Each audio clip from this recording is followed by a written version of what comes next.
У них в глазах горит одно желание – поделить национальные фонды. Куда подевались станции, которым владел более 10 лет, например, господин Клебанов? У нас обвалилась национальная валюта. Придете в магазин, хлеб будет стоить дороже, молоко будет стоить дороже. Зачем президенту такое правительство? 15% корпоративный налог – это преступление против национальных интересов. Если вдруг пыхнет, надо поднять налоги с корпораций. Они все живут уже за рубежом. Они просто продолжают хоть один день пограбить нашу страну. Добрый вечер, с вами Ельмедиа и я, Аян Шарипбаев. Как вы уже догадались, сегодня мы представим вам большое интервью Акижана Кожегельдина, а проходит оно в условиях, когда на последнем заседании правительства, недавнем под руководством Токаева, нам приоткрыли завесу реального положения дел в экономике государства. Правительство дало понять, опять же преисполненное гордыни, что без помощи народа ничего у них не получится. И прежде чем мы перейдем к большому и очень важному разговору, чтобы вы успели настроиться на беседу, пока мы готовим студию, давайте послушаем наш опрос, проведенный корреспондентами нашего канала в городах Казахстана на тему «Что нужно делать правительству, чтобы поднять благосостояние народа? Какие срочные меры принимать?» В первую очередь это вернуть время назад.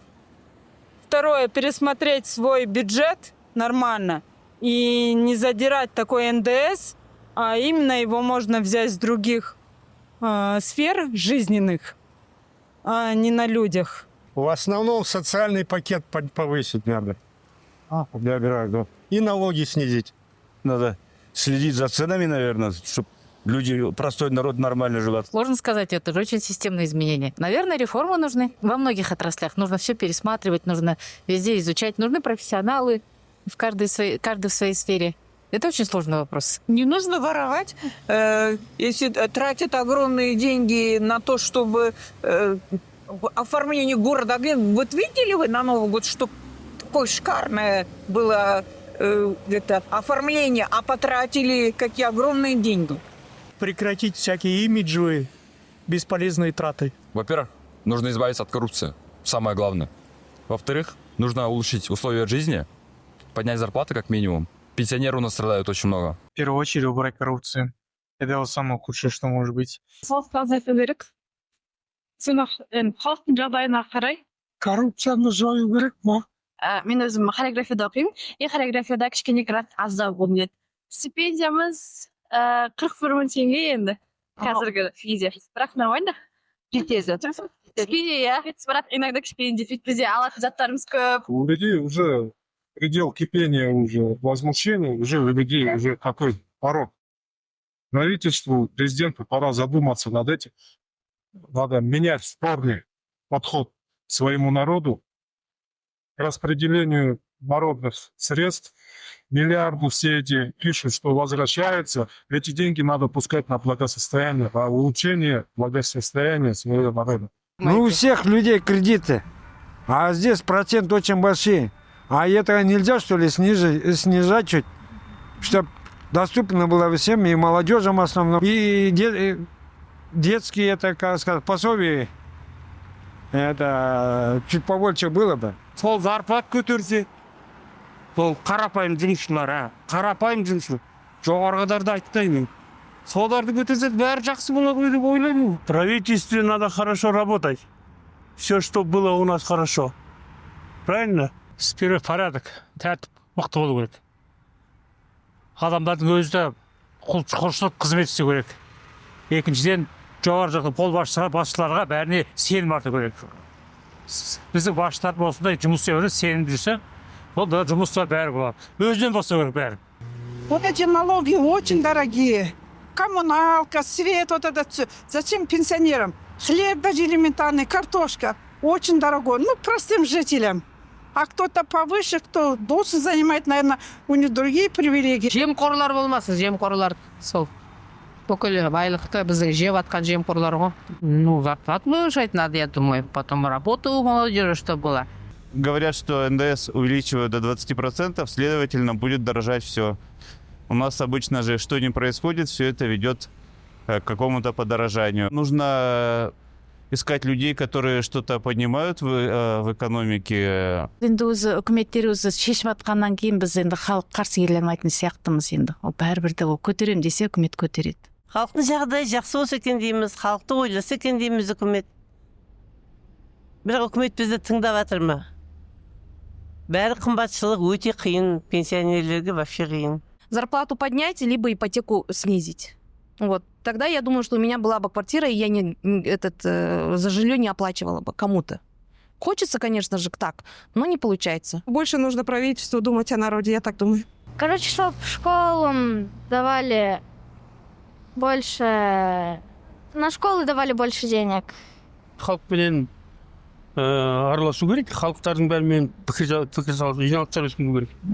Последнее шокирующее заседание правительства с участием президента Токаева, прошедшее в этот вторник, 28 января, стало, можно сказать, программным. А суть программы заключается в двух словах, сказанных президентом народу: затянуть пояса. То есть экономическое положение Казахстана оказалось настолько трудным, что Токаеву пришлось самому об этом сообщить публично и предупредить народ о тех непопулярных мерах, которые власти намерены принять, чтобы с этим кризисом хоть как-то справиться.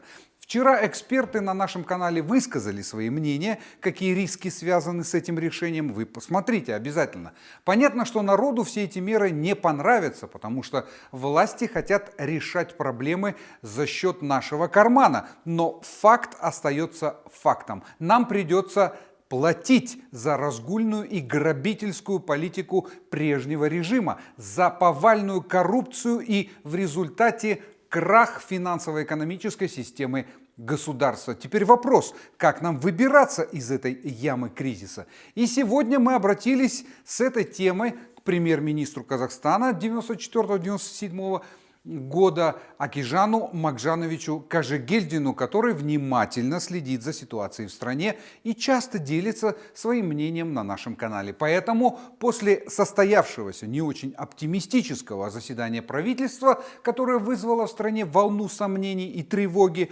мы пригласили к разговору, пожалуй, самого компетентного эксперта по нашей экономике Акижана Кажегельдина. Располагайтесь поудобнее, разговор будет серьезным и долгим. В общем, мы будем говорить о том, как организовать исполнение задания президента, прозвучавшие в послании полгода назад, какие реформы необходимы в экономической сфере, чтобы преодолеть практически перманентный кризис, какие политические, юридические, административные, управленческие решения следует принять, чтобы правительственные программы могли принести ожидаемые результаты. Здравствуйте, Акижан Макжанович. Наверняка вы следили за прошедшим заседанием правительства с участием президента Токаева, ну и успели проанализировать его содержание. И у нас к вам очень много вопросов, Акижан Макжанович. Главным образом о том, все ли так печально с казахстанской экономикой, и есть ли конкретные предложения по выходу из сложившегося кризиса. Он налицо, как говорится. И вообще, с какой стороны подойти, чтобы немедленно приступить к выполнению замыслов президента в сфере экономики, даже при весьма скромных целях им поставленных? Ну, первое, что хочу я ответить, я второй раз последние 6 месяцев почувствовал и услышал из выступления и речи президента, что на самом деле он понимает, что происходит. А второе, в нескольких пунктах я увидел, что он предлагает правильные нарративы. Он предлагает точки приложения усилий очень верные, по большому счету. Ну, мы с вами об этом говорили, я даже писал об этом. Я был уверен, он меня услышит. Я очень был рад это услышать. Там нету решения, он не предлагает решений. Но он обращает внимание, куда нужно идти. Это очень важно и хорошо. Мы можем бесконечно критиковать. Вообще-то, если бы у нас была такая нормальная электоральная демократия, было бы нормальное положение у оппозиции, я хочу сказать, вот в таких кризисных ситуациях самое легкое положение у оппозиции. Ты можешь обещать что угодно. Критиковать все, и народ будет на твоей стороне. И очень часто потом люди разочаровываются, когда не получается. Избирают, и происходит опять жвачка. В данном случае я даже обратил внимание на язык тела участников этого большого мероприятия. Банкир главный, члены правительства. Но вот как въелось это прошлое в старый Казахстан в душу молодых людей. Все сидят и что-то записывают. Что там записывать? Вы можете потом зайти на портал Аккарды и прочитать, если не запомнили. Но все старательно делают вид, что не записывают. И премьер-министр, который сидит от него в 2 шагах, и его заместитель. О чем это говорит? Это говорит о том, что люди себя еще и не преодолели. Они не чувствуют себя руководителями страны. Они не чувствуют себя людьми, способными принимать решения, их отстаивать и потом добиваться их выполнения. Вот какие-то чиновники. Это порождает опасения. Второе, язык тела этих людей мне показал, что они вообще-то от него не ожидали то, что он скажет. С чем это связано? Накануне, в конце года, вы знаете, была принята такая программа, которую они решили и народ, и президента оглушить масштабами. Это программа о реформе энергетики и коммунальной сферы. Одно с другим, конечно, связано, но как поставлена задача, что не собирается делать, и как долго министр на пресс-конференции пытался публику и через экран весь казахский народ убедить, почему это нужно, и так далее, по деталям, то очевидно, на самом деле, во-первых, по масштабам это не рывок, это опять латание дыр, потому что они не собираются, по большому счету, не назвали ни одной локации, что они будут строить станцию, в основном они говорили о модернизации, о ремонте. И самый большой, конечно, подарок, который для народа собираются делать, вот мы будем производить трубы, необходимые для доставки тепла и прочее. Такие вкусные, как им кажется, послания для народа. Но самая главная задача, которую я вижу у них в глазах горит одно желание – поделить национальные фонды и в очередной раз их освоить.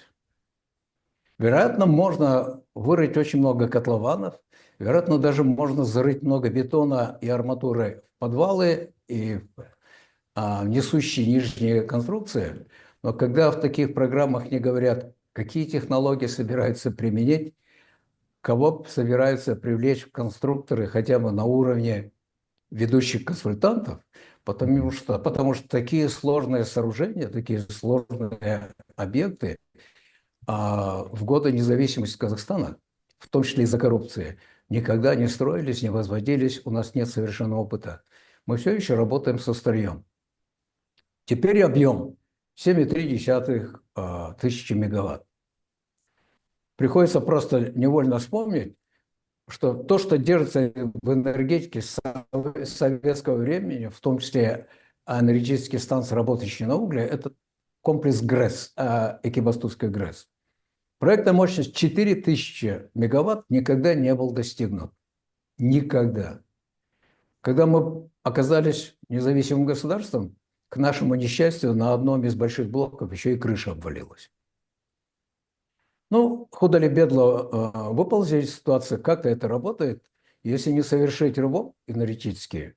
А для меня это главный пункт выступления президента Токаева, где он сказал, нам нужно победить дефицит, сделать задел, чтобы программы, о которых я уже многократно вам говорил, и поручаю вас к апрелю принести мне программу их выполнения, то есть это программа новых производств на базе существующих. Так? Нужны мощности, и он еще ставит задачу иметь в запасе плюс 20% энергетических мощностей. То есть это он понимает, что нам нужно уходить от энергозависимости от соседних стран, которая иногда уровень этой зависимости приводит к опасности потери экономического суверенитета. Это не значит, что мы должны огородиться и не участвовать в международной кооперации энергетической. Нет. Но мы всегда должны помнить на случай каких-то аварийных или геополитических кризисов, что мы достаточно самодостаточны, мы можем производить много энергии, чтобы обеспечивать себя. Но самое главное, имея столько ресурсов для производства электрической энергии, Казахстан должен превратиться не в импортера, а в экспортера. И я полностью это приветствую. Но впереди лежат очень много разных порогов. Например, нужно брать хотя бы под административный и финансовый мониторинговый контроль абсолютно все станции, производящие электрическую энергию, независимо от формы собственности. Большую роль будет играть, чтобы разобраться с тем, куда подевались станции, которыми владел более 10 лет, например, господин Клебанов. Мы знаем, что он все эти станции кому-то передал, неважно кому, и уехал, его нет в стране. Но он же доил эту коровку. Что он оставил? Он сохранил какие-то деньги для амортизации. Он оставил какие-то суммы для того, чтобы их использовать для, если не для ремонта, то хотя бы как задел для новых мощностей. Нет. Он даже не поделился дивидендами, потому что эти станции принадлежали ему отчасти, не целиком. Это я просто привожу пример по отношению к ним. Сразу возникает вопрос. Джесказганский ГРЭС. Когда-то правительство передало в состав Казахмыса эту станцию для того, чтобы оптимизировать и дать возможность вырваться из ямы экономической, в которой мы оказались. Мы оказались за пределами Советского Союза. Наши бывшие потребители не принимали нашу продукцию. Они сами испытывали кризис. Мировой рынок был провальный. У нас не было, будем так говорить, представленного места на мировом рынке. Цены были совершенно низкие. И чтобы каким-то образом помочь собственной отрасли подняться на ноги, эта огромная станция была встроена в состав Казахмыса. Но это было тогда нужно. Сейчас этот ГРЭС надо в первую очередь, не рассматривая форму собственности, вывести и сделать самостоятельным юридическим лицом, а не подчиненным холдингу. Административно, ради бога. Пусть они решают кадровые вопросы, помогают финансами, если смогут, но эта мощность должна быть подконтрольна государству. Если постепенно таких шагов не сделать, то же самое нужно сделать с Аксуской ГРЭС, которая принадлежит то ли Казалюминию, то ли Казахрому, это не важно, принадлежит вот этой евразийской группе, формально принадлежит. Но все они в высокой доле принадлежат государству. Это дает нам возможность таким образом поступать. Но опять же, мы не сможем ничего этого делать, если не принять на уровне Маджлиса поправки к существующим законам или не пересмотреть закон о недрах и, самое главное, закон о собственности, имея в виду, что после 22 года в Конституцию была внесена норма о том, что земля и ее недра принадлежат народу. Так вот, эту конституционную норму нужно имплементировать в юридическую систему, пересмотреть старые законы и все заново поставить на место. Отсюда возникает вопрос. Рента за использование недр. Кто будет ее получать? Опять только Астана и центр? Или впервые, может быть, Астана поделится с регионами? Это бы дало хоть какой-то рычаг акимам областей, маслихатам областей влиять на ситуацию на местах с точки зрения эксплуатации недр. Это бы дало какой-то двойной контроль за тем, как недра эксплуатируются. Посмотрите, что явилось на этом совещании главным рефреном? Денег нет. Да. Ну, не в смысле, что их вообще нет. Денег не хватает на ежедневное функционирование государства, на выполнение правительством в центре и акиматами на местах своих ежедневных функций и обеспечение нормальной жизнеобеспечения, чтобы работали больницы, школы могли быть открыты, дети ходили учиться и так далее. Можно перечислять список. То есть у правительства нет денег. Второе. У областных акиматов и городских акиматов денег тоже нет. Сами они по закону их собирать не могут, у них нет в руках совершенно никаких рычагов, все они живут в зависимости от трансфера сверху, даже те области, некоторые которые практически содержат экономику всей страны. Нет денег и у людей. Что собирается и предлагает правительство делать и подталкивает президента? Правительство и экономический блок, лоббируемые отраслевыми монопольными клептократами, людьми, захватившими самые большие сферы экономики страны, генерирующие сегодняшнюю и завтрашнюю жизнь, средства на сегодняшнюю и завтрашнюю жизнь, они подталкивают этих экономистов, чтобы убедить президента, и пытаются, чтобы все за счет них решались вот эти проблемы. Каким образом? Налогами, ростом цен и тарифов. У нас и так растут цены, в том числе из-за войны в Украине, в том числе, но не в основном.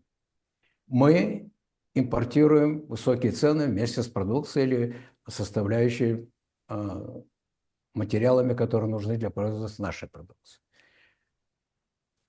У нас обвалилась национальная валюта. И теперь нам предлагают увеличить самый легко собираемый налог НДС. Это самый страшный мультипликатор инфляции.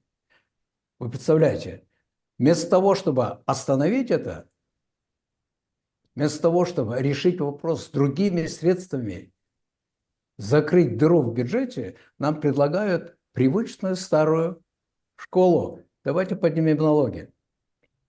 Итак, у нас почти на 5 с лишним процентов будет поднят налог на добавленную стоимость.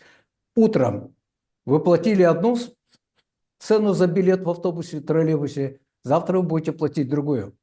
Придете в магазин, хлеб будет стоить дороже, молоко будет стоить дороже. А вы знаете, а когда еще правительство развернется и компенсирует многодетной матери, учительнице в школе, врачу в больнице, водителю того же троллейбуса расходы на поднявшиеся цены, на все, на товары и услуги? Это ведь произойдет не завтра. Что у нас произошло? Что у нас было в причине Кантара 2022? Необузданный, спровоцированный олигархами рост цен на газ и топливо для автомобилей. И второе – сбор и тюль сырья. Теперь нам предлагают более масштабный механизм роста социальной напряженности. И кажется, это все правильный единственный выход. Мой простой вопрос. Зачем президенту такое правительство, которое предлагает вот такие простые, кажущиеся способы решения проблемы? Почему денег нет? Ведь мы производим ту же нефть, производим тот же газ, медь, хром, боксит, цинк и так далее по списку. Цены только поднялись, где-то, может быть, ниже, где-то выше, неважно. Проблема в том, что деньги не возвращаются. Мы производим это все, отгружаем за рубеж, деньги не возвращаются. И тот тезис, который недавно в своем новогоднем интервью сказал президент Токаев, что я не собираюсь пересматривать собственность, это священная корова. Если мы будем пересматривать собственность, мы испортим свой инвестиционный климат, мы потеряем свой имидж. Вот с этим я очень строго бы поспорил. Одно дело пересматривать собственность, другое дело контролировать свою собственность. Если у меня 40% в Казахмысе, для примера, почему я не хочу знать, каким образом происходит это разделение 40%? Как сделать, чтобы Казахмыс наконец выполнял главную функцию, которую инвестор 25 лет назад, 30 лет уже, это 95-й, подписал обязательство развивать эту отрасль, производить новые виды продукции из меди. Мы должны были производить медный кабель, медный профиль, Медные трубы, которые в быты нужны везде по всему миру. Медные запорные арматуры, да все что угодно. И ничего этого не сделали. Это раз. Второе.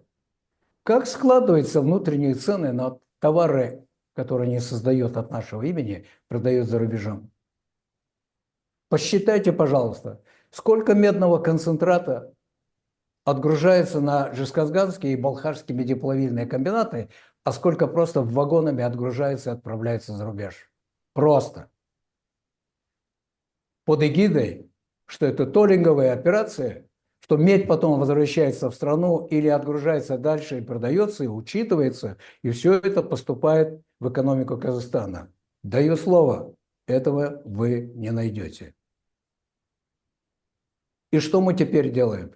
Мы пытаемся вот таким путем, не желая или просто не заинтересованно рассмотреть, каким образом мы администрируем нашей собственностью, своей государственной. Мы подкладываем под народный гнев авторитет главы государства. Он может, его можно уболтать. Он может и сказать, ну хорошо, даже если разгневанный народ не выйдет на улицы, это пятно останется на нем на долгие годы. Зачем это нужно? Можно ли этот вопрос решить? Можно. Его надо решать постепенно. Первое. Я обращаюсь сейчас к одному из самых авторитетных депутатов нашего Маджлиса. Бахтыважи, можно его назвать Бакен, можно назвать Ага. Все сразу сейчас узнали, кого я имею в виду. Это один из самых старших наших депутатов, с самым мощным авторитетом и биографией, хозяйственник, руководил Маджлисом, параллельно, рядом находился, вместе работали они с председателем Верхней Палаты Касым-Жомартом Токаевым, который сейчас президент. В прошлом году он удостоился самого высшего награды в нашей стране, он Герой труда Казахстана. Я обращаюсь к нему, потому что, во-первых, уверен, он меня понимает, во-вторых, уверен, ему нечего терять. Он прошел в этой жизни, он находится на самом пике государственной, гражданской, профессиональной карьеры. Ну, выше не бывает. По возрасту он уже не будет баллотироваться, президентом не будет, а все остальное он прошел. Я надеюсь, что он меня послушает, даже если не совсем согласится, но сделает очень много. Надо имплементировать правовые нормы, конституционный закон, Конституцию, которая гласит, что народ является хозяином земли и ее недр. Это первое. Второе. Дать срок максимум 2 года, чтобы все компании, которые работают в горно-рудной отрасли, через 2 года им запретить вывоз руды и концентратов за пределы экономики Казахстана, а заставить их перерабатывать это на территории Казахстана в следующие переделы. Даже медь в чушках больше не вывозить. И до мая месяца поставить задачу перед правительством, потребовать от этих кстати, эту задачу пытался поставить нынешний премьер-министр, как только занял кабинет премьер-министра. Он сказал, дают 90 дней, пусть дадут там предложение о развитии отрасли. Год прошел, ВОЗ на месте. Так вот, если, как уже президент сказал, к апрелю дайте мне свои предложения, можно потребовать от них, чтобы они к маю дали такие предложения, подтвержденные финансами, и мы увидим, смогут ли они мобилизовать ресурсы, можем ли мы на них рассчитывать, что они будут, наконец-то мы их обяжем через закон, заставим инвестировать свои деньги в развитие новой отрасли, дополнительной, на базе своей. Если мы не увидим от них такой инициативы, президент должен поручить Инвестиционному комитету Министерства иностранных дел, Министерству экономики срочно искать, привлечь к этому посольство, срочно искать инвесторов в эти отрасли. Их не надо ездить по всему свету. Президент знает, где они находятся. 2 года назад, во время поездки на Ассамблею ООН, он встречался с главой одной из самых известных, входящей в тройку крупных горнорудных компаний, которая называется Рио Тинто. Я уверен, а тем более я знаю, что они сейчас занимаются геологоразведкой на территории Республики Казахстан. Если им предложить такой пакет, они справятся с этой задачей.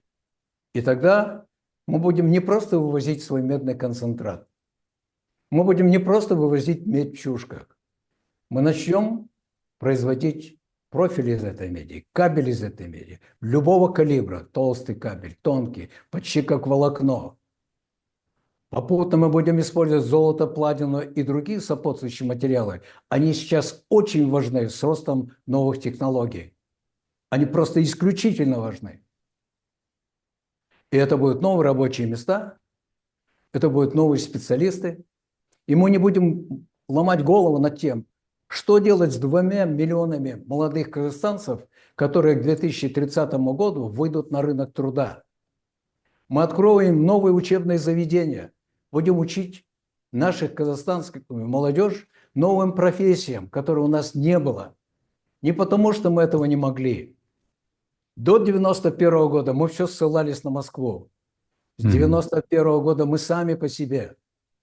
И до сих пор не можем решить этот вопрос. Где взять деньги?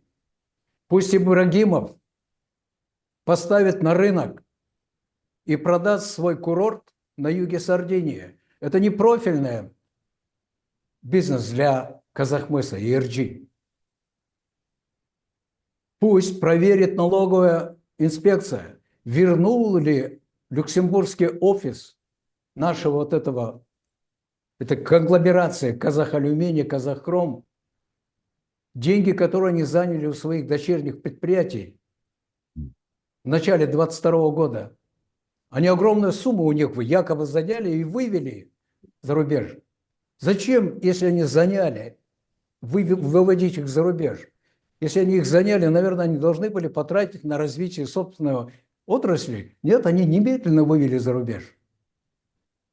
Вот где лежат деньги. И самое главное, я сейчас обращаюсь к Маджлису, опять через Баке, надо поднять налоги с корпораций. Низкие налоги с корпораций, которые якобы были введены по примеру Российской Федерации. У России, как у страны, по размеру экономики, по ее диверсификации, по отраслям, которые у нас никогда не было, и, я боюсь, никогда не будет, другая экономика. У них и труба повыше, и дым погуще. 15% корпоративный налог – это преступление против национальных интересов. Кого мы кормим? У этих наших богачей нету в мире страны, где нет у них собственности, виллы, дворцы. У них много собственности пустует. Они боятся их отдавать даже в аренду, потому что боятся, таким образом люди обнаружат, кому они на самом деле принадлежат. Разве разобраться с тем, что происходит в экономике, с собственностью государственной, это пересмотр? Нет. Надо президенту помочь, приняв соответствующие законы и поправки. В законном порядке из 2 пунктов обязать все корпорации, работающие на недрах, получающие прибыль за счет использования труда казахстанцев и эксплуатации недр казахского народа, офисы головные должны возвратиться в страну. При нас они все были в Казахстане, а сейчас в Люксембурге. Почему в Люксембурге? Для чего это делается? Так вот, чтобы навести порядок, надо офисы перевести законом в страну. И тогда мы увидим, что происходит с деньгами, какой там оборот. И там очень много других вещей, которые нужно сделать. И если наши депутаты действительно решатся, и Бакен решится зайти к президенту, мы готовы принять участие и в подготовке проекта такого закона, и в подготовке проекта законов, регулирующих собственность.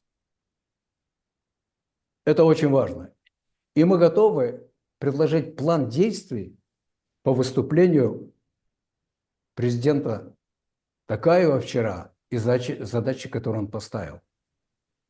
Из-за того, что это происходит, деньги выводятся. В стране налицо социальное напряжение, мы не сможем просто так привлечь инвесторов. Привлечь инвесторов – это не провести саммит. Нет. Это не программа, красиво расписанная, распечатанная, переданная через посольство. Это не просто красивое выступление. И не только бюрократия, он абсолютно прав. Вы представьте, кроме нефтяной и газовой отрасли, ни в одну другую, в ключевую отрасль, как энергетика, не пришли с прямыми инвестициями ни одна компания из-за рубежа.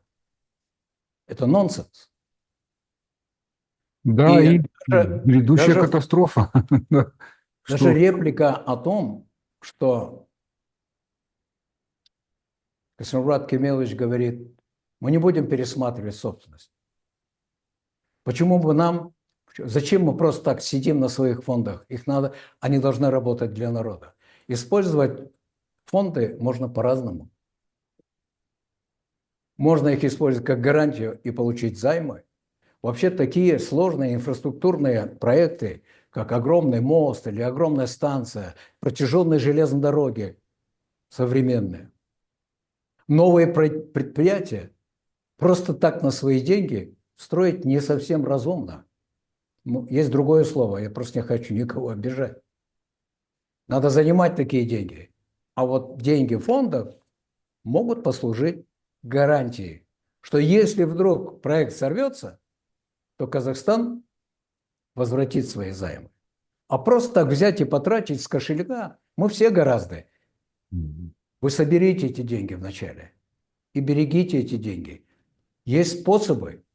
Надо генерировать прибыль, в том числе использовать эти фонды внутри экономики, но не таким образом взяли и субсидировали какой-то национальной корпорации, которая их не вернет, если вернет неизвестно когда и неизвестно каким образом потратит. Я приведу пример. Когда финансовая помощь, я очень был приятно удивлен и хочу поддержать.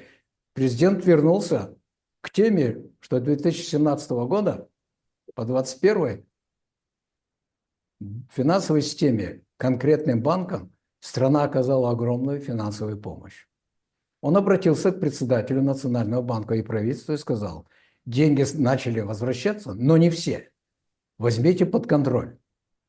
Я хочу вам сказать, далеко не все деньги вернулись. Это первое. Не возвратили дивиденды на эти деньги. Значительная часть этих денег сразу вывели за рубеж. Сразу вывели за рубеж. Существует статистика денежных транзакций из страны и в страну. Проверить ее очень легко. Вы можете ее супер засекретить, но наши деньги в валюте переводятся за рубеж и поступают к нам, везде оставляют следы. Это не может быть госсекретом Республики Казахстан. Госсекретом Республики Казахстан может быть только тенге. Все остальное вы засекретить не можете. Поэтому Бахтыважа Салахаддинович, я знаю, если он меня услышит, он со мной согласится. Он чувствует проблему очень хорошо. Он выходец из региона, где самое высокое напряжение. Вот посмотрите, уже который раз ставится вопрос, поднимается на общественном уровне, вы поднимаете, другие журналисты, общественные деятели. Я об этом несколько раз говорил. Нам нужно думать, как мы будем перерабатывать свою нефть на своей территории в не бензин, в не дизель, не в масла. Вместо этого президент убеждает купить нефтеперерабатывающий завод в Болгарии. Неплохая идея. Если у нас нефти, как у дурака Махорки, и мы стоим на море, и можем болгарского берега достичь на вторые сутки своими танкерами. Но нам, чтобы туда добраться, сначала нужно в Новороссийск прокачать через трубу. Это огромное расстояние.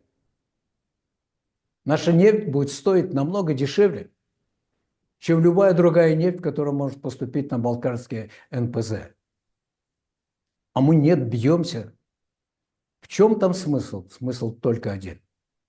Все, кто убеждает, что единственный способ заработать на сырой нефти – это обязательно ее продажа на международном рынке, это люди, которые живут максимум 10 годами, хотят быстрее набить карманы и свалить. Все, о которых я сейчас говорил, не называя имен, все эти люди, они сами, их дети, их внуки, не только головой, мыслями, не только сердцем, не только тушкой своей, они все живут уже за рубежом. Они просто продолжают хоть один день пограбить нашу страну. Есть единственный человек, который может это остановить, это президент. Есть, на моем понимании, единственный незаинтересованный, но болеющий за народ человек, который может прийти к нему и сказать: дорогой мой коллега, уважаемый Касым-Жомарт Кемелович, давай остановим. Давай остановим. Это задел. Как вырулить? Энергетика. Нам нужно в ближайшие 6 лет, максимум 7, построить мощности минимум 15 тысяч мегаватт. Самое быстро построить станция – это работающие на угле и газе. Ядерные станции займут больше времени. Премьер-министр, выступая, сказал, что вообще-то речь идет не об одной станции, а о 3. Дай бог. Что надо учесть? Кто будет строить, какие технологии привлечены, какого размера это будет станция, где будут размещены. Не дай бог под Алматой, не дай бог под Астаной. Станцию нужно размещать таким образом, чтобы, конечно, сократить доставку электроэнергии, но мы должны учитывать, как говорят казахи, «Жаман айтпай жақсы жоқ». Если вдруг пыхнет, куда дует ветер? Кого мы в первую очередь начнем спасать? Чтобы спасательные работы касались не только самой станции, а не дай бог не касались бы миллионов казахских граждан. Это все нужно продумывать. Я надеюсь, что в правительстве есть образованные люди, они об этом думают. Но я абсолютно уверен, что нам прежде всего, используя нынешний рост энергетики, работающей на угле и газе, нужно построить мощности, которые будут способствовать нам производить ядерное топливо. Не просто добывать уран. Ядерное топливо – ключевое слово. Если мы станем заметными игроками доставки ядерного топлива на глобальный рынок, нам откроют дверь и вне очереди дадут новые ядерные технологии, которые менее опасные, более мобильные, строятся быстрее. Они уже налицо, они уже на рынке. Они есть в США, они есть в Канаде, они есть в Южной Корее. И самое важное, они есть у самого ближнего соседа Китайской Народной Республики.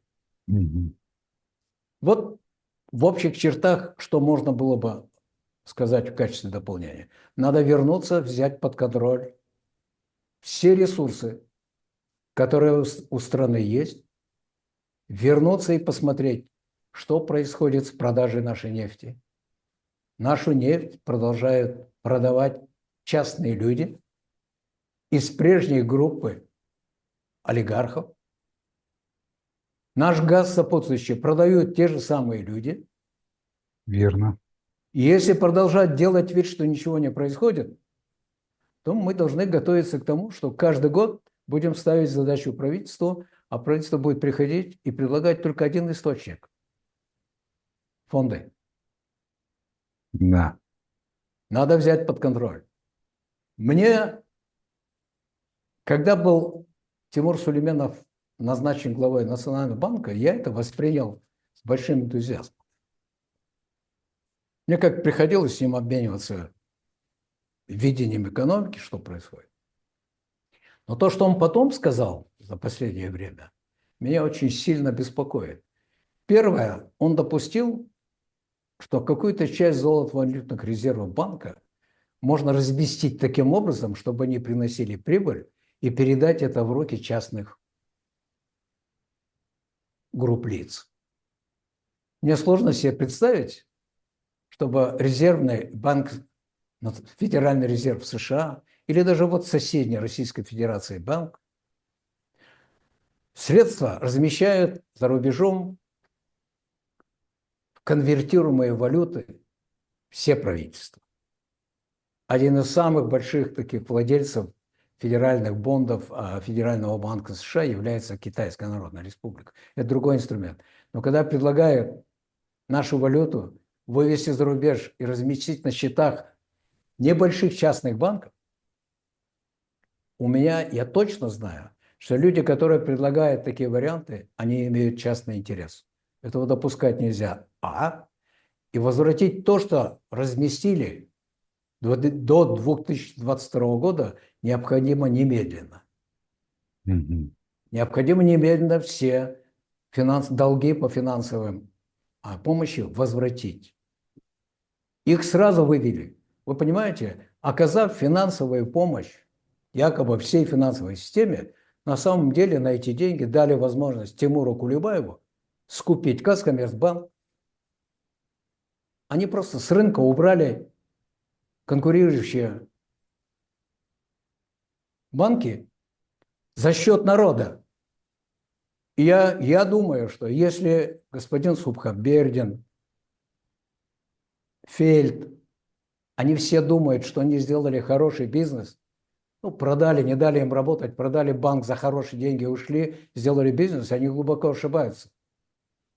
За их банк заплачено деньгами народа. Кто-то их должен вернуть. И если это будет не этот президент, то это будет другой президент. Если они думают, что они сделали супербизнес, и можно на это шиковать и жить, они глубоко ошибаются. За этими транзакциями придут люди. Не мы, так другие. Я специально говорю об этом. Взяли единственного виноватого Аблязова, это не к тому, чтобы его оправдывать. Но на самом деле поступили все банки таким образом. И вместо того, чтобы, оказывая такую помощь, с суммами, намного превышающими капитал этих банков, их немедленно взять под внешнее управление, Нацбанк закрыл глаза. Ну хорошо, эти главы, тогдашние главы Национального банка уже убежали. Их никто не собирается даже хотя бы призвать к порядку, вызвать и расспросить. Слушайте, что вы делали? Куда девались деньги? Этого уже не делают. Хотя страна претендует быть правовой. Но не делают. Но если вы и дальше будете так поступать, и будете продолжать искать деньги, чтобы залатать дыру в казне, где самые доступные деньги вот у вас под вашим распоряжением, то вы ничего хорошего не сделаете в этой стране. Ничего. Надо возвращать корпорации в страну. Надо добиться, чтобы... Вот простой пример. Есть такой город, многострадальный комбинат Бакырчик в Чарском районе области Абай. Этот комбинат был продан двоим российским братьям Нессисам почти за 1 миллиард. Ни $1 не попал в казну Казахстана. Деньги ушли на счета Карима Масимова. Есть доказательства.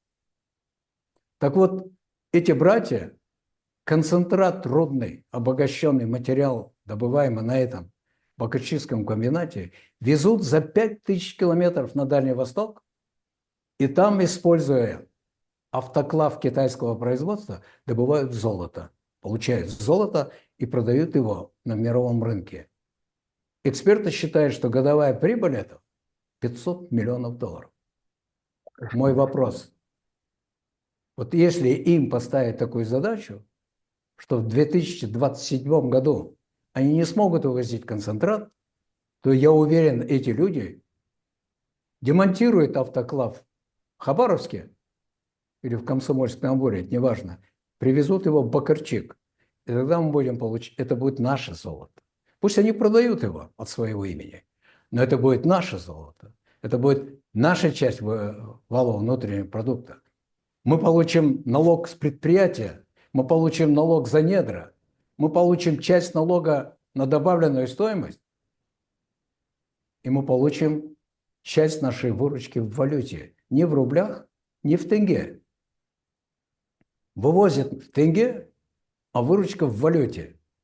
А мы сидим и делаем вид, что это нас не касается. И мой вопрос, а Акимы, министр финансов, председатель Национального банка, глава администрации президента.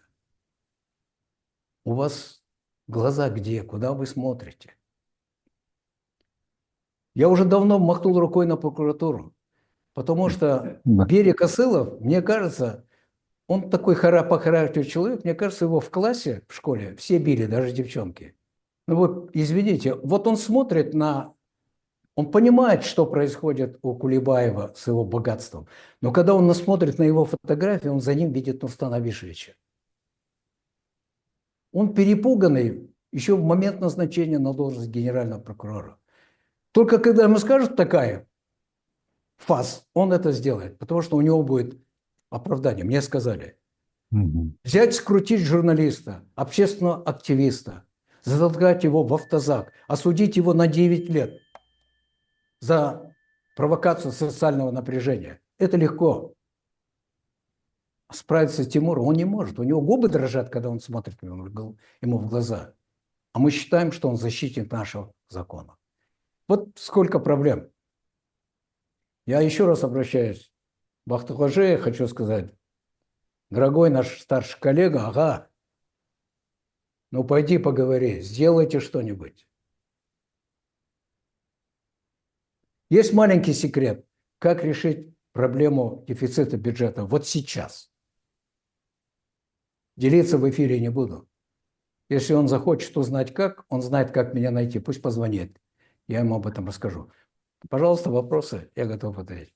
Можно ли вот как-то сейчас, используя существующую индустрию, ну какой бы она ни была, приступить к производству товаров нового технологического поколения? Ведь об этом все говорят, конкурентоспособных, с высокой добавленной стоимостью. Вы говорили вот о медной проволоке хотя бы, да? Или мы так и будем плестись в хвосте технологически развитых государств?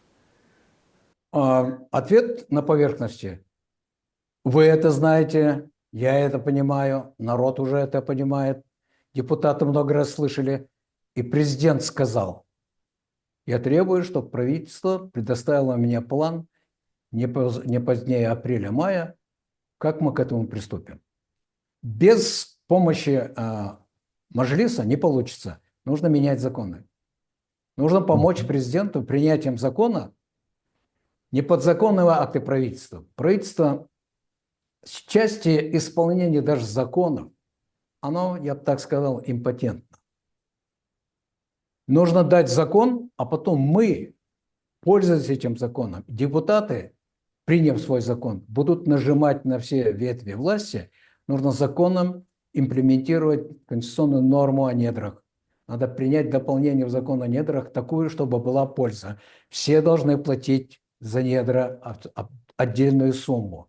Нужно поднять корпорационный налог с корпораций, с крупных, чтобы мы не обидели. Это не касается частных предприятий маленьких, это не касается средних предприятий, это не касается предприятий, которые занимаются обслуживанием, потому что это приведет только к подорожанию. Это касается корпораций, которые эксплуатируют наши недра. Если эти так называемые инвесторы это не могут делать, первое, что нужно сделать, когда будет дан такой срок закона, потребует от них новую программу, если они опять начнут отруливать, надо уже начать проверять, где находятся их средства. Перестать запретить этим законом выплачивать дивиденды до тех пор, пока они не переведут офисы в Казахстан. Закрыть им непрофильное производство, никакого туризма, никаких шоу-бизнесов, никаких банков. Если вы занимаетесь горнорудным производством, вот вам горнорудное производство. Евразийский банк должен перейти, как минимум, должен быть взять во внешнее управление. Он должен перестать быть стирочной машиной. Он должен перестать быть телеграфом, который выводит в основном деньги, а не заводит в страну. Вы проверьте транзакции, сколько было сделано вне, в каких суммах, и сколько было принято назад. для реинвестиций. Надо структурно все эти корпорации просто, не меняя собственника, демонтировать. Они больше не служат национальным интересам Республики Казахстан. Та конструкция, которую создавала наше правительство, я готов за него отвечать, оно не служит больше интересам народа Республики Казахстан. Готов ответить за каждое сказанное слово. Готов помочь демонтировать, не трогая собственность. Пусть за собственность берется законодатель, соответствующий орган, и давайте сначала наведем порядок и узнаем, каким образом после программы приватизации, когда они владели максимум 40% активов, в их руках оказалось 60%, а у народа 40%. Уверен, они их заплатили. Уверен, там будет лежать целая куча правительственных решений об отчуждении, в основном подписанных премьер-министром Каримом Масимовым, в основном им, но и некоторыми другими премьер-министрами. Это абсолютно неправильно принятое решение, незаконное и не в интересах нации принятые подзаконные акты. Одним законом их всех надо отправить в архив, разобраться. Я уверен, мне задавали вопрос 2 года назад. Можно ли, Акижан Магомедович, поговорить с этими инвесторами так, чтобы не оказаться в арбитражном разбирательстве? Я сказал, можно и нужно. Если правильно поставите разговор, правильно будете аргументировать с документами в руках, ни один из них ни в какой арбитраж не пойдет. Вся их биография и жизнь, вплоть до 24 года, это коррупция. Все время. Это все время левые транзакции, левые платежи. А если вы пойдете по следам этих платежей, как сделали голландцы, то вы найдете что-то, что заставит прокуратуру голландскую открыть уголовное расследование на предмет чистоты способа продажи казахстанской нефти с использованием голландских компаний. Им это интересно, а Асылову нет. И простой вопрос, который бы я попросил Бахталожу Салахадиновича задать президенту. Как защищать собственность? Казахскую собственность на территории Казахстана надо защищать. А в этой связи как быть Сериком Медбеком, у которого собственность отняла первая семья и до сих пор не вернули? Медбеков не такой казах, как Дарига Нурсултановна, он не там родился и не в те годы. Его собственность почему не защитить? Или как будет президент Казахстана защищать собственность Тимура Кулебаева? Дворцы в Германии, в Испании, 150 холдингов, зарегистрированных в Голландии, эту собственность должны защищать голландские власти, не президент Казахстана. Как это защищать? Защищать наличные на счетах крупных корпораций, которые занимаются управлением богатств? Эта формула не работает. Можно делать вид, что ничего не произошло. До тех пор, пока не окажется, что мы вообще можем потерять эти деньги. Пока еще, будем говорить, еще есть возможности. Есть еще опции. Сохраняются, да. Просто нужно с этими корпорациями и их владельцами нужно говорить в открытую, с аргументами в руках. И они должны понимать, зайдя в офис на переговоры, что оттуда есть 2 выхода. Один на свободу, а другой в камеру. Если они это поймут, все призывы президента Токаева участвовать в развитии собственной экономики просто будут на глазах наполняться деньгами. Воля нужна. Я бы так сказал, нам нужен этот же президент, но он должен немножко позаимствовать стиль президента Трампа. Акижан Магжанович, вы знаете, Мы тут мало того, что получаем счета за коммуналку, и они заметно стали выше, мы боимся ходить в магазины, уже идти в магазины, ожидая повышения цен. Нам немного страшно заправлять наши машины, потому что мы все ждем повышения цен на бензин и так далее.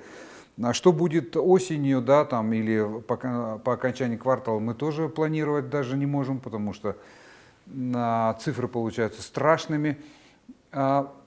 Вообще, на самом деле, немножко так вот, знаете, такие вот настроения разрухи вот появились. Как сделать так, чтобы принятые недавно правительством программа инвестиций вот в энергетический и коммунальный сектор сработала? Вот вы сказали, можно как-то детализировать. На картинках она выглядит, как вы сказали, занимательно, но все-таки должен же какой-то состояться тест на ее реализуемость.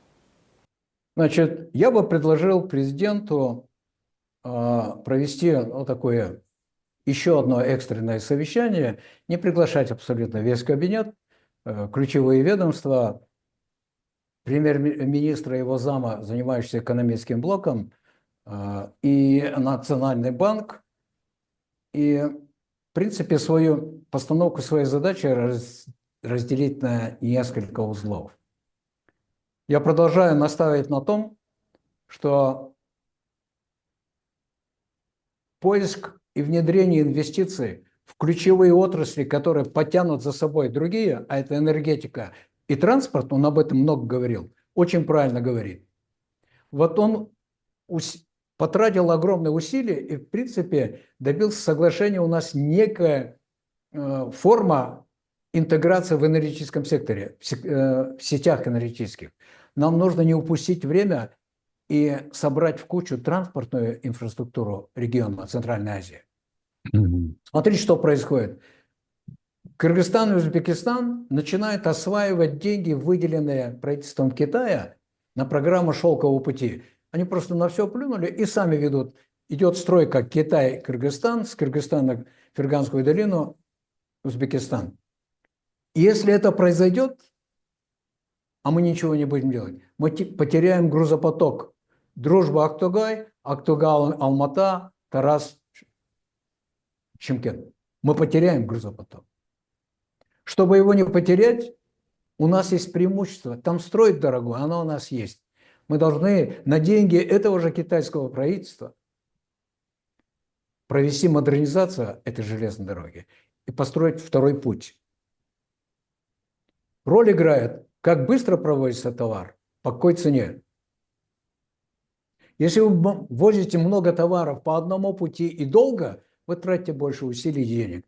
Если вы быстро перевозите и больше товаров, это, понимаете, закон чисел.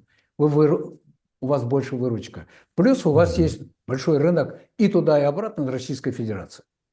Вот это нужно делать. Но чтобы это делать, нужна воля. Нужен специальный орган. Правительство с этим не справится нынешнее. Она просто... И дизайн правительства за последние 25 лет, он таким образом выстроен. Они просто не могут это делать. Поэтому я просто предложил президенту Токаеву вырвать из правительства вице-премьера Бозумбаева. Я вижу человек, который соображает, о чем идет речь. Назначить его или главой администрации, или первым замом, который будет заниматься только инвестициями, только в энергосектор, только в транспортную инфраструктуру. Дать ему такие полномочия. Все ведомства, от которых бумажки зависят, должны быть подчинены этой группе. Касым-Жомарт Кемелович, одним правительством вы с этой задачей, у вас не получится. Вот Бозумбаева можно взять, поставить его на этот сектор и просто работать. Конкретно надо работать целевым образом с конкретными инвесторами. Мы можем назвать тому же Бозумбаеву как минимум 3 инвестора, с которыми можно начать говорить по транспорту. Мы можем назвать минимум 4 группы, с которыми можно говорить в сфере инвестиций в энергетику. Он пусть решает, переговорить с ним, на каких поставить. Но дело в том, что в энергетике, так же как в транспортной инфраструктуре, нужны так называемые пакетные инвестиции. Тот, кто дает деньги, должен предложить технологии, потому что их нужно купить. Тот, кто дает деньги и предлагает технологии, должен помочь правительству найти строителя, то есть конструктора, инженерную компанию. Это пакетные инвестиции. Если мы будем их рассматривать порознь, ничего не будет. Ничего не будет. Мы прошли через это. Вот хороший пример пакетных инвестиций – мост через реку Иртыш в Семее. Деньги правительства Японии, инжиниринговая компания Катахири Инжиниринг японская, рабочие в основном казахи, плюс мастера, которые строили такой же мост, похожий в Стамбуле. В короткие сроки мост построен. Одна большая проблема – наша местная коррупция. Любой мост нужно периодически ремонтировать, подкрашивать, латать асфальт, а они его 25 лет ничего там не делают. На это покрытие этого моста смотреть жалко. Да. Акижан Махжанович, Первое предложение. Если Касымжамат Кемелович на это пойдет, он не проиграет. То есть ему нужен самостоятельный орган, не конкурент правительства.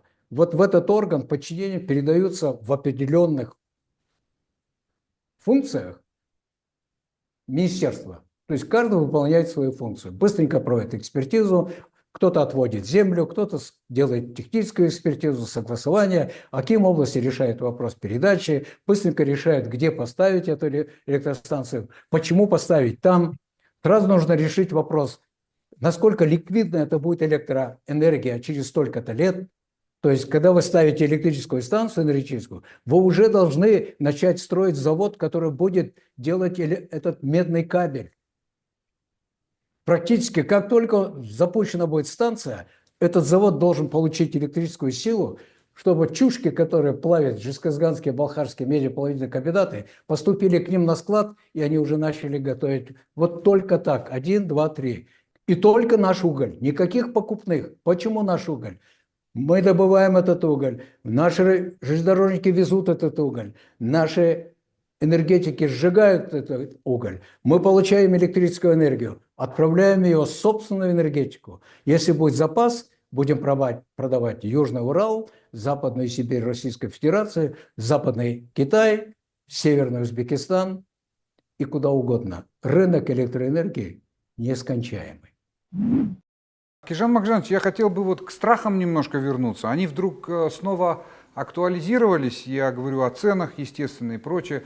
А потом есть такое опасение, связанное, конечно, с заявлением господина Трампа о том, что они будут наращивать производство нефти, добычу нефти, что, естественно, скажется на ее цене. А почему бы нашим законодателям, есть другие активы, понятно, например, золото, оно тоже дорожает.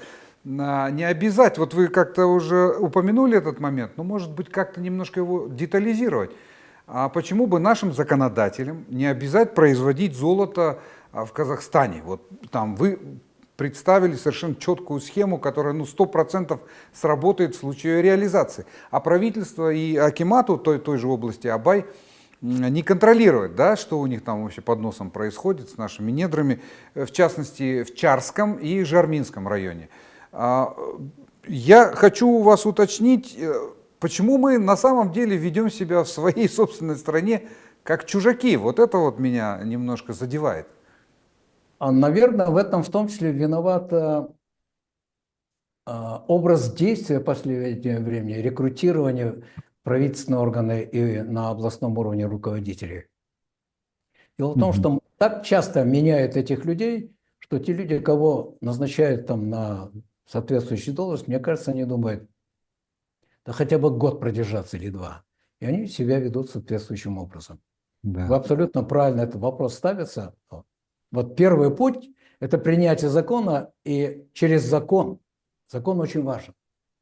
Дать сигнал нынешним инвесторам, что через 24 месяца вы должны производить продукцию здесь, золото. Больше мы не разрешим концентрат вывозить. Если мы это сделаем за ночь, это будет нечестно и неправильно.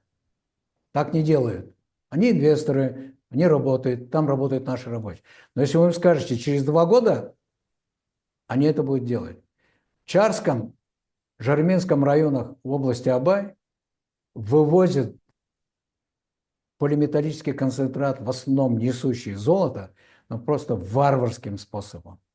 Варварским способом добывают, грузят на автомобили, везут в основном первой железнодорожной станции, это Жангистобе, грузят полувагоны и ушел товар. Все это называется толлинговой операцией. Ничего не возвращается в страну. Если мы это запретим в законном порядке, мы начнем наводить порядок и заставим инвесторов к этому привыкать. Например, я назвал не случайно Рио Тинто, одной из сильнейших, крупнейших корпораций. Правительство, парламент Монголии запрещает вывозить концентрат за рубеж, все перерабатывается на территории Монголии. Мы чем не такие? Более того, граждане Монголии получают бонусы от эксплуатации недр. Я когда почти 20 лет назад возил делегацию небольшую из Атрау в Соединенные Штаты, показать им, как на Аляске с каждого барреля нефти граждане, американцы, живущие на Аляске, особенно коренные жители, получают бонусы. И просто на счета складывают эти деньги. Они были просто в ужасном замешательстве. Вернулись все с энтузиазмом, решили этот вопрос как-то пробить на уровне Маслихата Гурьева и Маджлисе в столице. Не получилось. Поэтому я и говорю, коль Конституцию изменили и вернули землю и недра в руки народа, нужно законы правильно имплементировать. Надо, чтобы это работало на законе. Даже чтобы не менять условия контрактов, которые есть вот сейчас там, на Каспии, в районе Каспия, можно ввести такую норму, которая будет отчитываться, не меняя драматически условия контракта. Если есть такое опасение. Я уверен, любая энергетическая компания, которая давно работает, особенно те, которые собираются прийти и работать, если эта норма будет существовать, они будут в себестоимость вкладывать этот расчет, зная, что, скажем, $3 с барреля будут уходить гражданам Казахстана и будут распределяться между центральным и местным бюджетом. Или можно получателям, реципиентам поставить пенсионные фонды. Механизмов море. И вот тогда, может быть, впервые граждане скажут: о, у меня есть пенсионный фонд, кроме моего труда, туда еще складываются дивиденды, роялти с национальных недр. Вот тогда казахи почувствуют, граждане Казахстана, что это их страна, что это их недра. Спасибо. Трудно это сделать? Нет. Это было в плане 98-2003 года. Очень жаль. Который Маджлис утвердил. Но мы ушли. Ну, к сожалению, да. План похоронили. Очень жаль. Для меня К этому это... можно вернуться. Мгм. Просто надо хотеть. Надо хотеть. Было Власть, много идей очень хороших, много. да. Власть может очень много. Президент и Маджлис могут сделать много. Мгм. А что такое правительство? Это автомобиль, которому указывает дорогу президент, и задача этого водителя, премьер-министра, сделать так, чтобы туда приехать, куда ему показали дорогу, и по дороге не разбить машину и не убить граждан. Если он плохо руководит, его надо просто удалять. Не надо влюбляться в премьер-министра. Получается работа, молодец, орден, дальше трудись. Не получается, до свидания. Никто же не клялся, что этот премьер-министр будет вечно там работать. Абсолютно. Единственное, кто отвечает перед народом, это избранники Маджлис, который представительный орган народа, и еще один человек, президент, которого тоже избрали. А все остальные, они приходят, уходят. Полностью с вами согласен. Акижан Махджанович, моя любимая тема, она, конечно, может быть, уже и набила оскомину, но в любом случае, нацкомпании. Ну, что происходит? Почему эти золотые мальчики ходят бесконтрольно, значит, мы ничего не знаем, не видим, отчетов не слышим. но при этом знаем, что огромные деньги все-таки потребляются. Что делать с этим? Хорошо, мы не можем их отдать в рынок, да, что было бы, наверное, самым правильным решением. Но хотя бы как-то немножко контролировать, ведь их все-таки надо. Но что-то здесь вообще мы ничего не слышим, не видим. Почему? Если бы Мажилис законодательно поддержал короткую программу взятия под контроль национальных компаний, даже не меняя собственников, это можно сделать, я вам даю слово, за 30 дней. Офисы возвращаются назад, в Астане у них много помещений, счета переводятся на казахские банки, берется под контроль полный мониторинг, куда, по какой цене, сколько метрических тонн отгружается товаров и сырых материалов, предупреждается в законодательном порядке, через 2 года они должны или производить все у нас, или ничего. Пугачки, которые они применяют перед президентом, говорят, вот мы занимаемся градообразующими предприятиями, там десятки тысяч рабочих, они завтра выйдут на улицу. Никто не выйдет на улицу, если правильно взять все под контроль. Постепенно, вы же понимаете, что то поколение, которое пришло работать, вот, например, евразийская группа, они все ушли. Там уже теперь молодые мальчики работают. У нас в Казахстане очень много своих мальчиков. Пусть Ибрагимов сын, Шадиев сын, дочка Машкевича пока остаются владельцами, а вот менеджеров надо ставить своих. У нас море своих специалистов. Провести конкурс, потихонечку поставить их на производство, проследить за деньгами, вызвать всех бухгалтеров, соответствующие органы и сказать, с этого момента отвечаете за вывод и ввод любой тыинки. Все, сообщаете. Национальный банк назначается специальный заместитель, который следит только за транзакциями из и в. Он не проверяет, не дает разрешения, он просто следит за статистикой. Если поставить такой ежедневный контроль, окажется, что в последние несколько лет, наверное, национальные компании не только не платили дивиденды, а еще не платили налоги. Они заняли у своих дочерних компаний деньги, вывели за рубеж, назад не вернули. Если вы посчитаете, вот эта сумма, которую я вам говорю, дай бог, чтобы их вернули. Но у меня такое чувство, что их не вернули. У меня железное убеждение, что вот если их вот сейчас заставить вернуть, вы забудьте вопрос дефицита текущего дефицита бюджета. Не нужно будет повышать налог НДС. Не нужно. Возьмите на контроль свой кошелек. Посмотрите, почему эти корпорации платят совету директоров, членам совета директоров, назначенных правительством Казахстана, сумасшедшие деньги.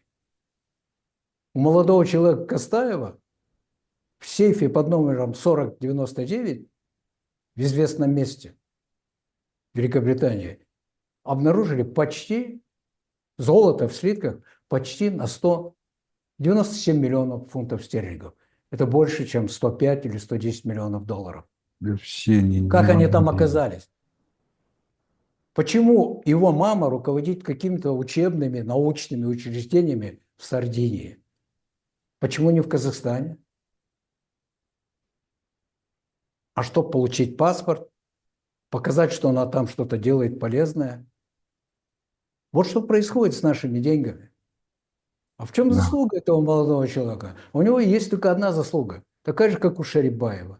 Он сын быстрого министра внутренних дел. А Шарибаев – это супруг или зять президента Назарбаева. Какую собственность Шарибаева мы должны защищать? Он не производит газ, он не производит нефть, он не построил ни одного километра газопровода.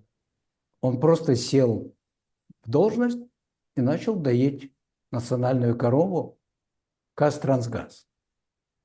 Потом с испугу в 22 году убежал, а деньги на Западе. И теперь у него актив за наличные заставляет покупать казахских предпринимателей. Ровно то, что произошло с Хабаром. Наше правительство, желая привнести новые технологии в телевидении, для того, чтобы выходить гражданам, объяснять свою экономическую политику. У нас был канал целый, очень хороший. Приобрело эту технологию, это было агентство, абсолютно государственное агентство «Хабар». Его потом правительство за 100 миллионов покупает у семьи. Что, если это не хищение? А что делать с оставшимися почти 7,8 миллиарда долларов, которые были выведены под эгидой развития науки для молодежи Казахстана через Чусанбанк? Они ведь там застряли. Почему их не возвращаем? Вот где лежат деньги. А Тимур Сулейменов слабо это делает. Поэтому он идет и убеждает президента, что надо строить котельные вот эти, потратив... Ну что лежат эти деньги? Он убеждает. Касымжан, ну что они лежат? Они должны служить народу. Как служить? Нет, не против. Как служить? Не случится с ними то же, что случилось с финансовой помощью? Не случится ли с ними то же, что случилось с золотовалютными резервами, отданные в управление частным компаниям? Случится, потому что нет контроля. Что говорит молодой человек? Вы понимаете, люди наши, даже обучаясь за рубежом, я примерно программу зарубежных вузов хорошо знаю. Им всем не хватает одного – знания философии. Если вы идете к государственным служащим, первое, что вы должны сделать – найти время, пойти в библиотеку, почитать философию. Он, выступая, говорит: я понимаю, на что это почти месяц мне. Он говорит: у нас в стране 2 регулятора, опыт показал, что они работают хорошо, слаженно, это очень хорошо. Не только мы, в других странах это тоже есть. Почему он это говорит? Он просто так распределяет на всякий случай ответственность на будущее. Он так говорит, потому что он защищает тех, с кем он вместе работал. Если следовать его логике, нам в стране нужно 2 прокуратуры, 2 Министерства экономики, 2 национальных банка, 2 Министерства иностранных дел, 2 премьер-министра. Молодой человек, когда вы что-то пытаетесь завуалированно оправдать, из того намереваетесь сделать, обратитесь в библиотеку. Берегите свое реноме. Вы еще молодой человек, вам еще лет 20 находиться на госслужбе, если повезет. Люди не забывают таких вещей. Вот эту вашу реплику мы будем помнить очень долго. Вот что нужно делать, вот что происходит. Наши власти бесконечно гордятся своим положением на рынке производства ядерного топлива. Мы уже эту тему затронули, но в любом случае детали не помешают. Мы всюду со всех утюгов кричим, что 14% разведанных запасов урана в мире располагаются в Казахстане. Это очень хорошо. Но на самом деле непонятно, о каком вообще топливе идет речь и что мы с этого имеем. Вот такие вопросы люди задают, простые. Смотрите, что получилось. В свое время Росатом, он, в принципе, выручил наш Ульбенский металлургический завод тем, что он его поддерживал, конечно, не за спасибо, он его поддерживал технологически, и мы просто смогли сохранить эту технологию. Это советская технология. Но потом появилась реальная возможность создать национальную компанию. Очень много делали отечественные предприниматели, которые пришли в менеджмент. Это все было неплохо. Что происходит сейчас? Призыв президента Трампа максимально использовать уголь, нефть, газ на рынке, заполонить его и максимально его продать, связано с тем, что он прекрасно понимает, что наступит момент, когда по масштабам запроса даже тех станций, которые работают на угле, на нефти, нефтепродуктах и газе, не хватит для того, чтобы поддерживать растущую индустрию США. И он уже об этом сказал. Будущее за ядерной энергетикой. То есть нам опять повезло. Мы много лет страдали даже от того, что уже сколько лет не можем запустить шельф. И даже то, что мы поставляем до Черного моря, периодически там происходят сбои. Но самое главное, мы теряем в цене. Для «Шеврона» это не важно, для нас важно. То есть мы должны думать, как в будущем не терять на доставке, а вброс тех объемов нефти, которые сейчас Америка сделает, и газа, и они обяжут ОПЕК следовать их политике, это приведет к тому, что мы должны понимать, что если у нас уже есть нефть, ее надо еще добывать, это рабочий класс, их надо занимать, мы должны быть готовы перерабатывать нашу нефть у себя внутри. Но у нас реально, теоретически, потенциально, очень мощное положение на рынке ядерного топлива. Но для этого мы должны серьезно заняться самостоятельным развитием этой отрасли. Мы пока, как таковое топливо, сами не производим. Мы его производим технологической кооперацией с Российской Федерацией.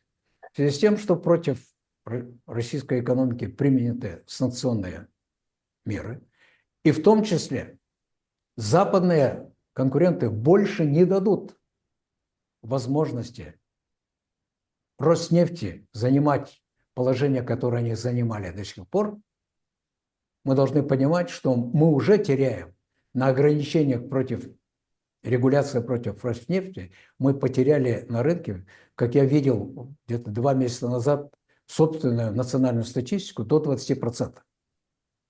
Нам нужно создавать собственную национальную отрасль добычи урана, обогащения и производства ядерного топлива. Для этого нам нужны технологии, нам нужен капитал. Мы можем это сделать на многосторонней основе, мы можем это сделать на двухсторонней основе, но если мы сейчас к этому не приступим, мы так и будем продавать часть топлива, а нужно продавать все топливо. Аграрный сектор – один из немногих, который получает у нас неплохую поддержку государства, надо признать. Там и льготные кредиты, субсидии, там и инвестиции. Да? И, значит, давайте вот мы сейчас попробуем взвесить. Ну, может быть, там тоже не все так радужно, как кажется. Есть ли какие-то вещи, которые требуют вот сейчас вмешательства, изменений каких-то? Ну, если, в принципе, если исходить из принципа критики, то можно все время критиковать и критиковать. Я хотел предложить другое. Если поставить задачу аграрный сектор, животноводство в том числе, перевести на индустриальные рельсы, то мы должны подумать о нескольких вещах. Нам нужно думать о породе, нам нужно очень серьезно заняться ветеринарией.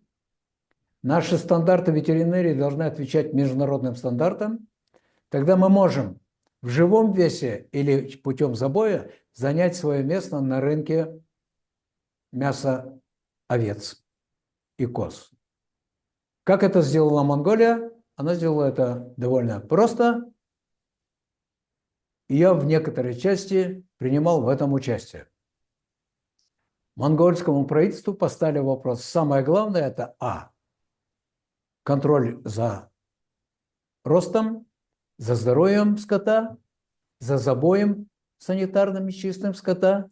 И эти нормы в той части Монголия выполняет, она занимает свое место на рынке. Мы должны строить работу только таким, индустриальное животноводство нам нужно.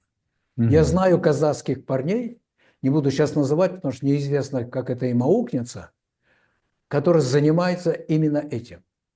Вторая часть – это зерноводство и корма. Две страны потенциально, кроме Российской Федерации, завтра станут нашими клиентами по кормам. Китайская Народная Республика, Иран и даже Турция.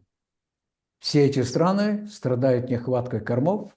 Если мы займемся не просто пахотой своих полей, а обратим внимание на то, насколько выгодно использовать эти пахотные поля и что производить, то окажется, что это будут масляничные культуры, в том числе для технического использования, и корма.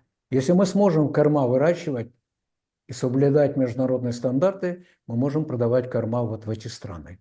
Эти страны страдают. У них недостаточно кормов, чтобы содержать достаточное количество животных, чтобы закрывать свой рынок продовольствия. Две вот эти вещи, которые могут нас вырвать вперед. И, конечно, технологическая обработка. Вообще-то позорище. Мы импортируем, оказывается, ряженку, мы импортируем кефир. Ну, что, мы не можем производить айран свой? Можем. То есть нужно уделить внимание этой отрасли. Если дать отечественному производителю преференции, дать каникулы на 5 лет или там 3 года, внимательно проследить, дать не кому-то, кто прибежал, сказал, дайте я буду, а именно тем, кто это занимается. Если выделить бюджетные деньги, поехать в страны, где занимаются в том числе пастбищным животноводством, это Аргентина, это Соединенные Штаты с точки зрения крупного рогатого скота. Это Австралия и Зеландия, Новая Зеландия с точки зрения овец. Даже в Монголию, если поехать, во всех европейских крупных центрах продаются изделия из монгольского кашмира. А мы где остались? Бізде жарғызғаны сол құрық кеуде. У нас одни понты. Некоторые шутят, говорят, қазақтың кеудесі орыстың нан пісіретін пешіндей. Грудина такая, как русская печь, где испекают хлеб. Это правда сказано, она до сих пор актуальна.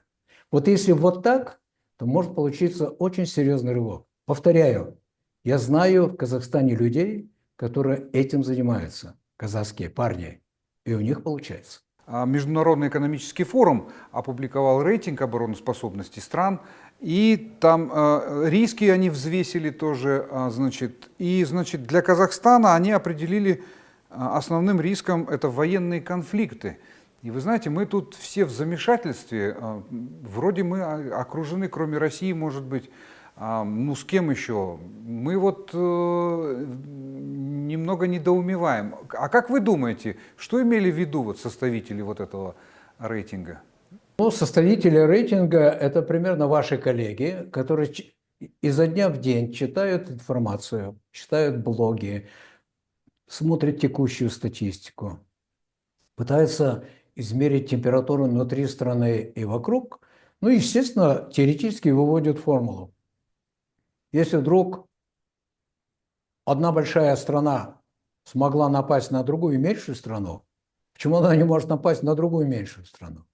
И тут, конечно, руководство этой меньшей страны, ее усилия, особенно дипломатические, они играют роль. Но вообще-то есть старая пословица, которая до сих пор актуальна: «Хочешь мира, готовься к войне». Это серьезно. Ведь дело в том, что войны иногда начинаются не только из-за того, что кто-то нападает извне.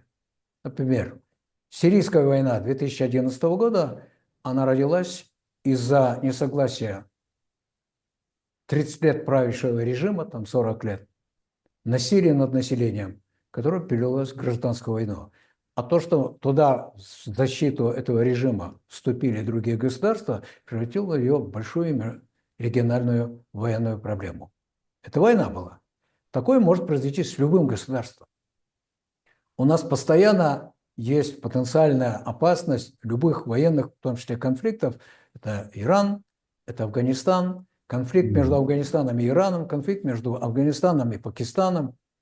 Пакистан вооруженный ядерным оружием страна. Это серьезно, потенциально может что-то произойти.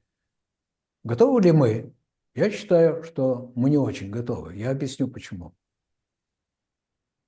Вообще считаю, чтобы не натолкнуться на какие-то геополитически серьезные трения, может быть, Казахстану нужно переходить на региональный масштаб, на размер региональный. И первое, что нужно делать, может быть, это переходить на двухсторонние военно-технические и военно-политические договоренности.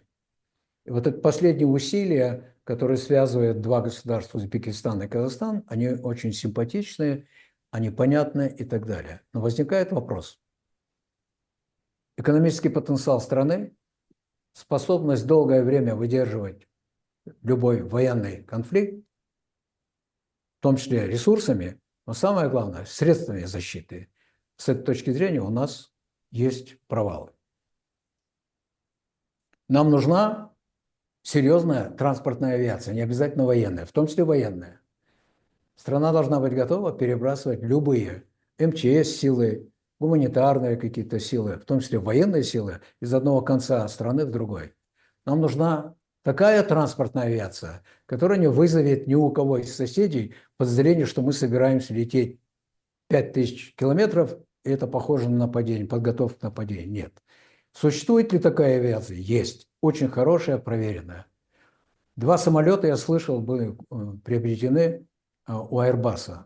Но я хочу сказать, существуют более другие модели, намного дешевле, способные не только перевозить живую силу и технику, но еще участвовать в поддержании наземных военных операций. И стоят они дешевле. Если правильное количество купить, то мы должны понимать, нам нужно минимум в 3 местах страны разместить такую авиацию, и это должно быть не менее 4-8 бортов. Нужно думать не о том, чтобы взять в бюджет и купить. Если хорошо головой поработать, использовать существующие рычаги, это можно купить в долг. Израиль почти 70 лет находится в состоянии окружающей агрессии. 70 лет вооружается в долг и в помощь. Не обязательно все покупать на свои деньги. В Иерусалиме есть старая пословица. Когда внешне скромный человек, ну сумасшедший, богатый, спрашивает, как делается бизнес, он говорит, гешефт нельзя делать на свои деньги. Не закладывай дом, не закладывай постель, не закладывай сад. Если голова есть, трудись, но если голова есть, делай все на другие деньги.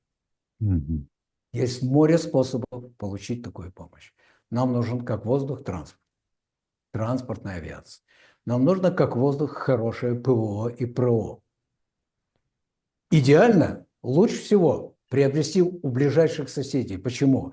Потому что это не только орудия, а еще боеприпасы. Вы не можете купить миномет, чтобы мину привозить за 7000 километров. Это дорого и может оборваться нить. Но с другой стороны, такие виды вооружения, как артиллерия, ствольная артиллерия, реактивная артиллерия, системы залпового огня, даже если вы это покупаете, то снаряды и ракеты нужно начать производить сами. У нас для этого есть абсолютно все. Это не такое машиностроение, тонкое. У нас часто говорят, что мы легко будем собирать машины. Это нелегко. Машиностроение – это очень тонкая инженерная работа. Даже если там работают роботы, они собирают узлами, управлять роботами – это тоже очень тонкая работа. И в этом плане мы очень сильно хромаем. Потому что мы учим целую кучу экономистов. У нас море юристов, политологов, кого только нет. Но у нас нет геологов, у нас нет айтишников, очень мало. Да. У нас нет инженеров горных, у нас нет геологоразведки. Вот мы говорили сегодня, что зарубежная компания горнорудная проводит у нас разведку. Это вообще печальный итог. Ну здорово, хотя бы кто-то проводит разведку. Но нужен закон, который охраняет информацию, которую они получают. Это очень важно, потому что информация о недрах, ее размерах, условиях залегания является товаром. Оценка играет роль. Тот, кто провел разведку, если не заинтересован сам использовать информацию для дальнейшего производства, он может продать эту информацию. Например, это может быть 75 единиц на тонну руды или 55. Могут быть проданы за 55, остальные 20 – это сговор под столом. Поэтому к этому нельзя относиться вот так легко. Информация о недрах, ее запасы, содержание, возможный способ производства – это очень важное национальное достояние. И должен быть закон, который это охраняет. И вот таких вещей набирается много. Поэтому оборона наша, она хромает. Нам нужны дроны, которые охраняют границы, дроны, которые смотрят, есть пожар или нет. И нам нужны дроны, способные защищать крупные станции, крупные города, крупные мосты, крупные железнодорожные узлы. У нас их нет, мы будем их сами производить или купим. Лучше купить, а лучше производить вместе и научиться. Вот есть такой факт. Задавался вопрос, зачем Шольц недавно ездил в Центральную Азию, что он делал в Ташкенте. Правительство ФРГ и Узбекистана имеет соглашение. Германия рекрутирует молодых людей в Узбекистане, трудолюбивых, способных, перевозит в Германию, много лет учит их собирать конструкции новой зеленой энергетики. С тем, чтобы через определенное время это производство перенести в Узбекистан, имея уже на местах готовых мастеров. Почему не мы? Потому что они этими делами занимаются очень серьезно, на очень серьезной основе. Знаете старую шутку? Казах продает мясо головами, узбеки продают на вес. Вы знаете, да? Казалось бы, простая вещь. У кого чего много, так тот человек так легко этим расстается. Не ценит, да. Абсолютно. Вот такая вот, и если касаться этого рейтинга, это тревожный рейтинг. И надо заниматься вот этим очень серьезно. Вот у нас должна быть продуманная программа вооружений, военно-технической кооперации, выбора и прочее, прочее. Потом, тем более, что у нас назревает, я думаю, будут недопонимания, в том числе в рамках ОДКБ. Я не знаю, что будет интересно Казахстану защищать на Западе бывшей СССР. У нас там нет никаких интересов. Наши интересы находятся в Центральной Азии. Вероятно, нужно переходить на двусторонние договоренности. Но самое важное, такого рода соглашения должны быть равноправными. Если соседи, даже союзники по военным организациям не могут нам предоставить необходимые, актуальные техническое средство защиты и боеприпасы к ним, мы должны иметь право находить эти средства на другом рынке. Это суверенное право. Если это право лишится, я к чему веду? И я уверен, что опытный дипломат, президент Токаев это понимает. В подготовке и подписании такого рода решений и соглашений очень важно понимать, какого уровня, размера суверенитета мы готовы потерять или передать другому государству. Это вопрос национальной безопасности. Это сложная работа. Я думаю, что когда кто-то говорит, что Токаев этого не видит, Токаев этого не слышит, я вот хочу сказать, что вчерашнее его выступление говорит о том, что он действительно видит и слышит. Его проблема в том, кто будет делать то, что он говорит. Помните старую байку? Когда кот ел половину семьи мышей, начали думать, как от этого кота защититься. И самый молодой, умный, образованный мышонок говорит, а давайте мы ему на хвост повесим колокольчик и будем слышать, когда он приближается. Все аплодируют, и самый старый мышь говорит, идеальная идея. У меня один вопрос, кто повесит? Вот это тот случай. Кто выполнит эту задачу? Я настаиваю, я очень хочу, чтобы Баке убедил президента, надо этого человека, который сейчас сидит вице-премьером, забрать в администрацию и ему поручить масштабные реформы, программу организации реформы, привлечение ресурсов на эти реформы. И пусть это будет его достижение. И если он с этим будет справляться, потом можно его рекомендовать на правительство. Тогда он унесет с собой этот опыт и этот институт, и тогда правительство сможет заниматься не только нехваткой денег в бюджете, а еще будет заниматься по-настоящему развитием. Нам нужно использовать все, что у нас есть. для того, чтобы будущие поколения смогли лучше жить. А я так смотрю, он по возрасту, ему еще лет 20 можно работать. Я просто вот, я не знаю, никогда не видел, но я его послышал 3 раза. Мне показалось, что он понимает, о чем говорит. Ясно.